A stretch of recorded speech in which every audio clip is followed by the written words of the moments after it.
ప్రభువైన యేసుక్రీస్తు నామంలో ఈ కార్యక్రమం చూస్తున్న మీ అందరికీ శుభాభివందనాలు. ఈరోజు ప్రభు మెచ్చే మోకాళ్ళ ప్రార్థన అనే ఒక విషయాన్ని మనము ధ్యానం చేయడానికి దేవుడు మనకిచ్చిండు. ప్రభు మెచ్చే మోకాళ్ళ ప్రార్థన కనుక లూకా సువార్త మనం గమనించినట్లయితే లూకా సువార్త 21వ అధ్యాయము 36వ వచనాన్ని మనం చదివినట్లయితే, కాబట్టి మీరు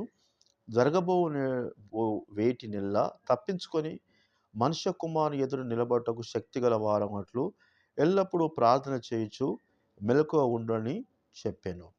దేవునికి మహిమ కలుగును గాక. యేసుక్రీస్తు ప్రభువారి యొక్క ఉద్దేశము, ఆయన తలంపు మనకు చెప్తున్నాడు. ఏమంటున్నాడంటే, మనుష్య కుమారుని ఎదుట నిలబడటకు శక్తి మనకు కావాలి. మన కాళ్ళకు శక్తి కావాలంటే మనము ఎల్లప్పుడూ ప్రార్థన చేయుచు మెలకువ ఉండాలి. అంటే శక్తి గల ప్రార్థన ఉండాలి. ఎల్లప్పుడూ చేసే ఆ యొక్క రెండో విషయముగా ఉండాలి. ప్రార్థన చేసేది ఉండాలి. నాలుగవదిగా మెలకువ ఉండాలి. మన విశ్వాస జీవితంలో మనము ప్రార్థన అనేది ఎందుకు చేయాలంటే, ఇక్కడ ఈ భూమి మీద మనము దేవునికి ప్రార్థన చేస్తేనే యుగయుగాలు ఆ పరలోకములో దేవునితో ఉండగలము. ఇక్కడ ప్రార్థన జీవితము చెయ్యని వాళ్ళు యుగయుగాలు దేవుని రాజ్యములో దేవునితో ఉండలేరు. ఇక్కడే లేనప్పుడు అక్కడ ఎట్లా దేవుడు నిన్ను స్వీకరిస్తాడు, అంగీకరిస్తాడు? కనుక దేవుడు ఏమంటున్నట, మనుష్య కుమారుని ఎదుట నిలబడే శక్తి కావాలంటే మనము కొన్ని సందర్భాల్లో చిన్న వయసులో ఉన్నప్పుడు మన స్కూల్ టీచర్స్ కానీ, ప్రిన్సిపల్స్ కానీ వాళ్ళు పిలిచినప్పుడు వాళ్ళ ముంగట నిలబడితే కాళ్ళు చేతులు గజగజలాడేటి. కొద్దిమందికి పోలీసులను చూస్తే కూడా కాళ్ళు రెక్కలు గజగజ వణుకుతా ఉంటాయి. కొన్ని పనులు జరగాలని పోతున్నప్పుడు మరి పెద్ద పెద్ద వాళ్ళ ముంగట నిలబడ్డప్పుడు కూడా మనకు కాళ్ళు చేతులు వణుకుతా ఉంటాయి. కనుక ఇక్కడ యేసుప్రభు వారి ఎదుట నిలబడాలంటే శక్తి మనకు ఉండాలి. అంటే దేవుని శక్తి మనకు ఎప్పుడు ఉంటుందంటే, ఎల్లప్పుడూ మోకరించి ప్రార్థన చేసే వారికి ఆ మోకాళ్ళల్లో దేవుని ఎదుట నిలబెట్టే శక్తి అనేది ఆ ప్రార్థన ద్వారా కలుగుతుంది. దేవునికి మహిమ కలుగును గాక. కనుక దేవుని ఎదుట నిలబడే శక్తి మనకు ఉండాలంటే మనము ఎల్లప్పుడూ ప్రార్థన చేయవారముగా ఉండాలి. ఎల్లప్పుడూ మనం ప్రార్థన చేయాలి. ఇక్కడ మనకు నేను చాలాసార్లు చెప్పాను, దావీదు అంటున్నాడు కీర్తనలు 55:17 వచనములో ఒక మాట చెప్తున్నాడు దావీదు భక్తుడు. కీర్తనలు 55:17లో ఆయన ఒక సాయంకాలమున ఉదయమున మధ్యాహ్నమున నేను ధ్యానించుతూ మొరపెట్టుకొందును, ఆయన నా ప్రార్థన ఆలకించును. అంటే ఇక్కడ 3 పూటలు ఆయన ప్రార్థన చేసే ఒక అలవాటును ఆయన అలవాటు చేసుకున్నాడు. ఒక మంచి గుణం అలవాటు చేసుకున్నాడు. ఉదయమున, మధ్యాహ్నమున, సాయంకాలమున ఆయన దేవునికి ప్రార్థన చేస్తే దేవుడు నా ప్రార్థన అంగీకరిస్తాడు, ఆలకిస్తాడు అంటున్నాడు. కనుక దేవుడు మన ప్రార్థన ఆలకించాలన్నా, అంగీకరించాలన్నా మన మోకాళ్ళ ప్రార్థనతోటే దేవుని సన్నిధికి మన ప్రార్థన చేరుతుంది. మనం కూడా దేవుని దగ్గరికి వెళ్ళినప్పుడు ఈ మోకాళ్ళ ప్రార్థన ఉంటేనే అక్కడ యేసు ప్రభువారి ముంగట నిలబడగలుగుతాము. మనం చేసే ప్రార్థనే మన మోకాళ్ళకు నిలబడే శక్తిని మనకిస్తుంది. దేవునికి స్తోత్రాలు. చాలామంది ఈ రోజులలో ప్రార్థనను చాలా నిర్లక్ష్యం చేస్తున్నారు. కొద్దిమంది ఉదయం చేస్తున్నారు, మధ్యాహ్నం చేయట్లేదు. కొద్దిమంది పొద్దున మధ్యాహ్నం చేయక ఒకేసారి రాత్రిపూట చేసుకుంటున్నారు. కొద్దిమంది భోజనం చేసేటప్పుడు ప్రేయర్ చేస్తున్నారు. కొంతమంది కుటుంబ ప్రార్థన చేస్తున్నారు. అక్కడికి అంతే అనుకుంటున్నారు. కానీ మనము వ్యక్తిగతంగా యేసు ప్రభువారి ముంగట నిలబడటానికి శక్తి కావాలంటే మన మోకాళ్ళల్లో మరి మోకరించి ప్రార్థన చేసే అనుభవం ఉంటేనే ఈ మోకాళ్ళల్లో ధైర్యము, బలము అక్కడ నిలబెడుతుంది. కనుక మనకు శక్తి కావాలి అంటే ఎల్లప్పుడూ మనం ప్రార్థన చేయాలి. ఇంకొకటి మెలకువ ఉండి ప్రార్థన చేయాలని యేసుక్రీస్తు ప్రభువారు చెబుతున్నాడు.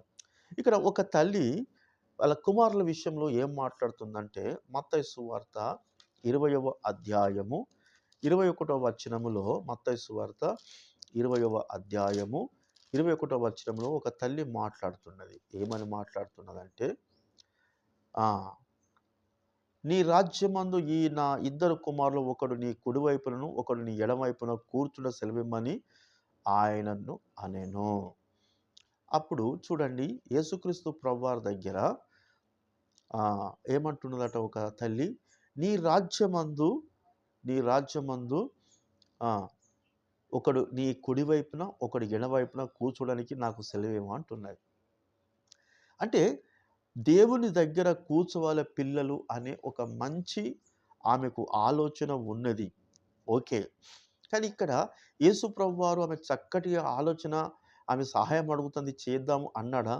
అంటలేడు. ఎందుకంటే ఎవరైతే దేవుని సన్నిధిలో కూర్చోవలసి ఉంటుందో వాళ్ళు వ్యక్తిగతంగా ఈ భూమి మీద మోకరించి ప్రార్థన ఉంటేనే అక్కడ కూర్చోగలుగుతారు. దేవునికి స్తోత్రాలు. కనుక ఇక్కడ ప్రార్థన జీవితమే లేకుండా ప్రభు దగ్గర కూర్చోవడం అనేది దేవుడు ఒప్పుకోడు, అంగీకరించడు, అది జరగని పని. అందుకే యేసుప్రభు వారిని కూడా ఒక తల్లి అడుగుతున్నది. ఈరోజు కూడా చాలామంది తల్లులు కూడా నా కొడుకు కోసం ప్రార్థన చేయండి, నా కొడుకు కొరకు అంటారు. తప్పేం కాదు. కానీ ఆ కొడుకులు కూడా ప్రార్థన జీవితము కలిగి ఉంటే వారికి మంచిది, దేవుని యొక్క పరిశుద్ధ గ్రంథాన్ని బట్టి. ఇక్కడ గమనించినట్లయితే ఇదే మత్తయి సువార్త 22వ అధ్యాయము 11వ వచనములో చూస్తే, 11వ వచనంలో చూసినట్లయితే ఏమి జరుగుతుందంటే, రాజు కూర్చున్న వారిని చూడ లోపలికి వచ్చి అక్కడ పెళ్లి వస్త్రం ధరించుకొని ఒకడిని చూచి, స్నేహితుడా, పెళ్లి వస్త్రం లేక ఇక్కడికి ఎలాగ వచ్చితమని వాడిని అడగగా వాడు మౌని అయి ఉండెను. అయితే ఒకడు రాజు పెళ్లి జరుగుతున్నది, ఒక విందు జరుగుతున్నప్పుడు ఆ విందుకు ఒక వ్యక్తి వచ్చిండు కానీ పెళ్లి వస్త్రం లేకుండా వచ్చిండు. ఈరోజు కూడా ఈ తల్లి కూడా అది అంటున్నది, రెడీమేడ్గా నా కొడుకు నీ దగ్గర కూర్చోబెట్టుకోగా అంటున్నది. అట్లనే ఈడు కూడా రెడీమేడ్గా వచ్చిండు. కానీ ఇక్కడ ఏం జరిగిందంటే అంతటా రాజు వీన్ని కాళ్ళు చేతులు కట్టి అంటున్నాడు. ఎందుకు కాళ్ళను కట్టేయాలంటున్నాడు, ఎందుకు చేతులు కట్టేయాలంటున్నాడు అంటే, కాళ్ళు మోకరించని కాళ్ళు, చేతులు యేసుప్రభుకు నమస్కరించిన చేతులు. కనుక దేవునికి నమస్కరించి, దేవునికి మోకరించి కాళ్ళు దేవునికి నమస్కరించిన ఈ చేతులు అవి చేయలేదు గనక మెలకువలేడు, ప్రార్థన చేయలేడు, దేవుని ఎదుట నిలబడంత శక్తి ఆయనకు లేదు, భయపడుతున్నాడు. కారణం ప్రార్థన జీవితం లేదు. ఇంకోటి ఎల్లప్పుడూ చేయలేదు కనుక వీళ్ళు కాళ్ళు చేతులు కట్టి ఇక్కడ ఏమంటున్నాడు, వాడు మౌని అయి ఉన్నాడట. ఎందుకు? దేవుని ఎదుట నిలబడే శక్తి లేదు, మౌనంగా జవాబు ఇప్పలేకపోతున్నాడు. ఎందుకు అంటే ఎల్లప్పుడూ ప్రార్థన చేయలేదు, మెలకువ ఉండి మొత్తానికి ప్రార్థన చేయలేదు కనుక దేవునికి సమాధానం చెప్పలేకపోతున్నాడు. అందుకే దేవుడు ఈ యొక్క నమస్కరించిన చేతులను, మోకరించిన ఈ కాళ్ళను కట్టేయుడి అంటున్నాడు. వీని కాళ్ళు చేతులు కట్టేసి వెలుపట చీకలోకి త్రోసివేయుడి అంటున్నాడు. చూడండి, కనుక ఎవరో పిల్లల కొరకు తల్లిదండ్రులు కూడా మరి అయ్యా మా కొడుకు కొరకు ప్రార్థన చేస్తున్నాం అన్నంత మాత్రం దేవుడు చేయడు. కానీ వ్యక్తిగతంగా ఎవరైతే దేవుని సన్నిధిలో మోకరించి ప్రార్థన చేస్తూ దేవునికి భయం భక్తిగా ఉంటారో వాళ్ళనే దేవుడు దృష్టిస్తాడు. కానీ దేవుడు మరి ఎవరిని పడితే వారిని అంగీకరించాడు. ఎందుకంటే దేవుడు మనిషి యొక్క కుమారుని ఎదుట నిలబడే శక్తి కావాలంటే ఈ యొక్క మరి కూర్చున్న వ్యక్తి, పెళ్లి వస్త్రం లేక వచ్చిన వ్యక్తి దేవుని ఎదుట నిలబడకు శక్తి లేదు ఆయనకు. ఎందుకంటే నా మోకరించి ప్రార్థన చేసిన అనుభవం లేదు, ఆయన మెలకువని ప్రార్థన చేసిన అనుభవం లేదు. కనుక ఏమైపోయిండు ఈరోజు? కనుక ఈరోజు చాలామంది కూడా ప్రార్థన నిర్లక్ష్యం చేస్తున్నారు. కనుక మరి ఇలా దేవుడు కాళ్ళు చేతులు కట్టేసి పడేసే ప్రమాదము పొంచి ఉన్నది. కనుక ప్రియ దేవుని బిడ్డ, నువ్వెవరివైనాను దావీదు అంటున్నాడు ఉదయం మధ్యాహ్నం సాయంత్రం. కనుక ఆ ప్రకారంగా ఎల్లప్పుడూ 3 పూటలు చేయడానికి ప్రయత్నం చేయి, దేవుడు ఒక అవకాశాన్ని నీకు ఇస్తున్నాడు. అదేవిధంగా మత్తయి సువార్త 7వ అధ్యాయము 21వ వచనములో కూడా ఒక చక్కని విషయాన్ని దేవుడు మాట్లాడుతున్నాడు. 7వ అధ్యాయం 21వ వచనములో ఏమంటున్నాడు, ప్రభువా ప్రభువా నన్ను పిలుచు ప్రతివాడు పరలోక రాజ్యంలో ప్రవేశింపడు కానీ నా తండ్రి చిత్త ప్రకారం చేయవాడే ప్రవేశించును అంటున్నాడు. ప్రభువా ప్రభువా అని పిలుచు ప్రతివాడు పరలోక రాజ్యంలో ప్రవేశింపడాట. తండ్రి చిత్తం ఏంటిది? మనిషి కుమారుని ఎదుట మరి నిలబడకు శక్తి గలవాలంటే ఎల్లప్పుడూ ప్రార్థన చేయడమే తండ్రి చిత్తము. చూద్దాం తండ్రి చిత్తము అనేది మనం ఒకసారి గమనించినట్లయితే, దేవుని చిత్తము 6వ అధ్యాయం 6వ వచనము, మత్తయి సువార్త 6:6లో నీవు ప్రార్థన చేయనప్పుడు నీ గదిలోనికి వెళ్ళి తలుపు వేసుకొని రహస్యమందు నీ తండ్రికి ప్రార్థన చెయ్యుము. ఇది దేవుని చిత్తము. దేవునికి స్తోత్రాలు. తండ్రి చిత్తము అంటే ఏమంటున్నాడు అక్కడ? ప్రభువా ప్రభువా అని పిలుచు ప్రతివాడు పరలోక రాజ్యం పోడు గాని నా తండ్రి చిత్త ప్రకారం చేయువాడు అంటున్నాడు. తండ్రి చిత్తం ఏంటిది?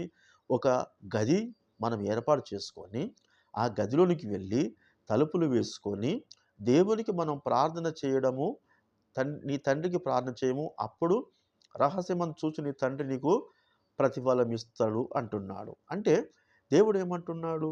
మీ తండ్రి అంటే దేవుడు.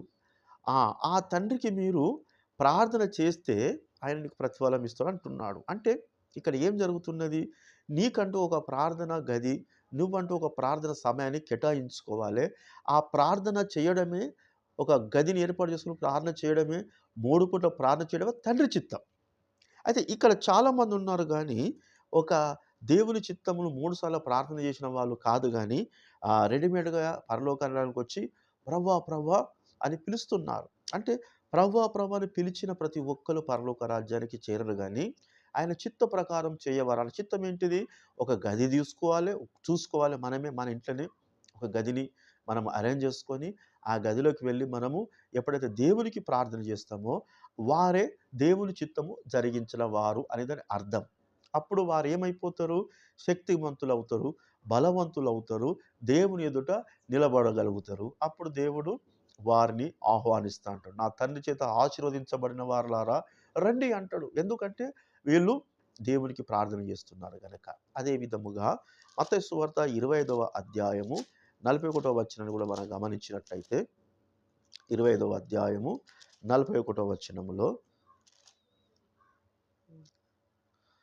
అప్పుడాయన ఎడమవైపున ఉండు వారిని చూచి శపించబడిన వారలారా నన్ను విడిచి అపవాదికిని వాని దూతలకు సిద్ధపరిచిన నిత్యాగ్నిలోనికి పోవుడి అంటున్నాడు. యేసుప్రభువారు ఏమంటున్నాడు? శపించబడిన వారలారా నన్ను విడిచి అపవాదికిని వానికి దూతలకు సిద్ధపరిచిన ఎందుకు?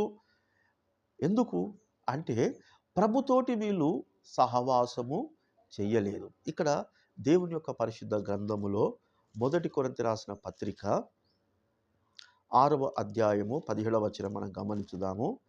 6:17 అటువలే ప్రభుతో కలుసుకునివాడు ఆయనతో ఏకాత్మై ఉన్నాడు. దేవునికి స్తోత్రాలు. ప్రభును కలుసుకున్నవాడు ప్రభుతో ఏకాత్మై ఉన్నాడట. అంటే నువ్వు ఒక ప్రార్థన గదిని సిద్ధపరచుకొని అందులోకి వెళ్ళి నువ్వు ప్రార్థన చేస్తే యేసుప్రభువారు నువ్వు కలుసుకున్నట్లయితే యేసుప్రభువారు నువ్వు ఒకటిగా ఉండిపోతారు. కనుక ఇట్లా ఎవరైతే కలవకుండా ఉంటారో వాళ్ళు శపించబడిన వాళ్ళు అవుతారు. ఎందుకంటే దేవుడు అంటున్నాడు ఏమని అక్కడ ఏమంటున్నాడంటే అక్కడ ఈ మత్తయి సువార్తలో 25వ అధ్యాయములో 37వ వచనములో తన కుడివైపున గొర్రెలను ఎడవైపున మేకలను నిలబెట్టి అప్పుడు రాజు తన కుడివైపున ఉన్న వారిని చూసి నా తండ్రి చేత ఆశీర్వదించబడిన వాళ్ళారా రండి అంటున్నాడు. ఎందుకు రమ్మంటున్నాడు అంటే వీళ్ళు దేవుని ఎదుట ఇక్కడ ఒక గదిని చేసుకొని 3 పూటలుగా ఉదయం మధ్యాహ్నం సాయంత్రము మోకరించి రహస్యమైన దేవునికి ప్రార్థన చేస్తూ దేవుని చిత్తాన్ని జరిగించిన గనుకనే దేవుడు వాళ్ళని ఆహ్వానిస్తున్నాడు. కొద్దిమంది ఏం చేస్తున్నారు?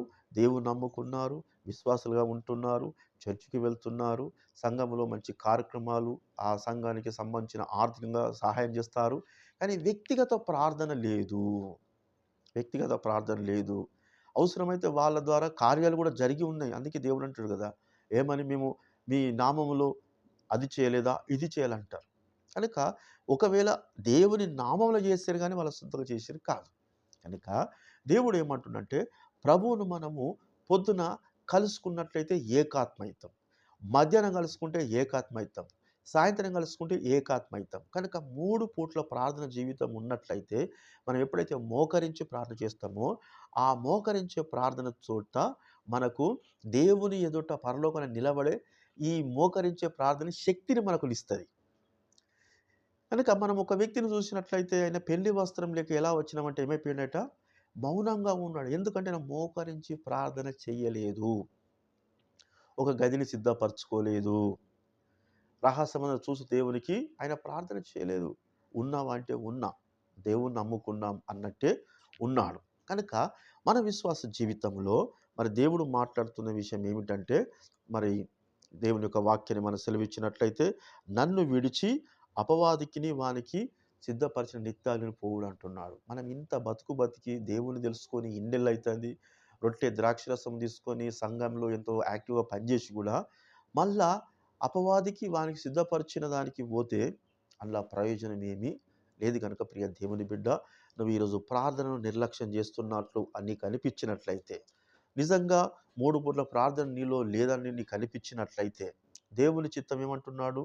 ఆయన చిత్తము చేయి ప్రతివాడు నిరంతరము జీవించునంటున్నాడు. కనుక నా తండ్రి చిత్తము చేయువాడే అంటున్నాడు. కనుక ప్రభువా ప్రభువా అని పిలుచు ప్రతివాడు పరలోకం పోడు గాని, తండ్రి చిత్త ప్రకారం చేసేవాడు పరలోకం పోతాడు. మరి తండ్రి చిత్తం ఏంటిది? దేవుణ్ణి కలుసుకోవాలి. కలుసుకోవడం ఎక్కడ కలుసుకుంటాం? మనకంటూ ఒక గదిని తయారు చేసుకొని, ఆ గదిలో మనం మోకరించి ప్రార్థన చేసినట్లయితే, ఆ మోకాళ్ళ ప్రార్థన ద్వారా దేవుని యొక్క సన్నిధి మనతో ఉన్నప్పుడు, దేవుడు మనతో కలిసిపోతా అంటాడు. కనుక ఇక్కడ మనము దేవుని కలుసుకొని ఎప్పుడైతే 3 పూటలు కలుస్తామో, పరలోక రాజ్యంలో నిత్యం యుగాయుగాలు దేవునితోటి మనం కలిసుంటాం. అలాంటి ధన్యత, భాగ్యము మనకు దేవుడు ఇస్తాడు తప్పకుండా. కనుక మనము క్రైస్తవులము అయినప్పుడు మరి ఎలాంటి ప్రార్థన కలిగి ఉన్నామో, మనము కాలం మారుతున్న కొద్దీ ఇంకా మన ప్రార్థనను మనము, యేసుప్రభువుకు ఒక పేరు ఉన్నది. నిన్న, నేడు మార్పు లేని వాడుగా ఉన్నాడు. కనుక మనము కూడా మారొద్దు. మనం దేవుని నమ్ముకున్న కొత్తలో ఎంత ప్రార్థన చేసినామో, ఈరోజు కూడా అంత ప్రార్థన కలిగి జీవించడానికి ఇష్టపడదాం. దేవుని యొక్క రాజ్యంలో మనం నిలబడాలంటే మనకు శక్తి కావాలి. శక్తి అనేది మరి ప్రార్థన చేస్తూనే ఉంటుంది. లేకుంటే ఆ వ్యక్తి లెక్క మౌనముగా మనం ఉండి సమాధానం చెప్పని వ్యక్తులుగా ఉన్నప్పుడు సాతానుకు సిద్ధపరిచిన ఆ యొక్క నరకానికి నిత్య అగ్ని పోవడం అనేది జరుగుతుంది. కనుక ప్రార్థన చేసుకుందాం. ఈ యొక్క మాటలు మీకు దీవెనకరంగా అనిపించినట్లయితే మరి మా యొక్క మరి ఛానల్‌ను లైక్ చేయండి, షేర్ చేయండి. రెండోది ఏందంటే, మీకేమైనా వాక్యానుసారమైన సందేహాలు ఉంటే నాకు ఫోన్ చేయండి. లేదంటే నేరుగా వచ్చి నన్ను అడగొచ్చు. రెఫరెన్స్‌తో సహా చెప్పడానికి నేను సిద్ధంగా ఉన్నాను.